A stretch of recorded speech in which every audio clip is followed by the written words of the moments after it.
ঝালকাঠি উপজেলার কৃত্তিপাশার ভীমরুলিতে খালের পাড় ঘেঁষে পানির ওপর ভাসমান কাঠামোয় গড়ে উঠেছে একটি অনন্য হোটেল। এর মালিক সাথী রায়। তিনি আজ একজন সফল নারী উদ্যোক্তা।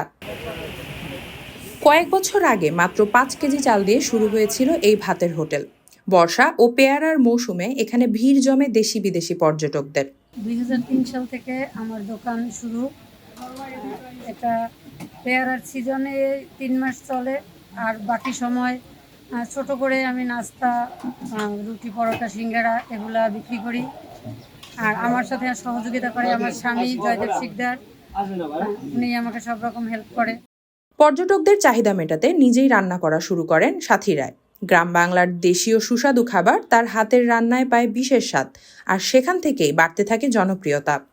খাবারের টানে পর্যটকেরা যখন এই হোটেলে আসেন তারা স্নেহভরে ডাকেন বৌদি। সেই ডাক থেকেই নাম দেওয়া হয় বৌদির ভাসমান হোটেল। টুরিস্টরা এসে প্রথমত এখানে ভাত পাইতো না, তখন হোটেল ছিল না এখানে।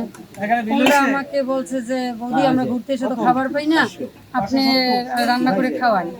তারপর ওনাদের আমি রান্না করে খাওয়ার পর ওনারা বলছে যে আপনার রান্না তো ভালো, আপনি হোটেল শুরু করেন। ওনার কথায় আমি হোটেল ব্যবসা শুরু করি।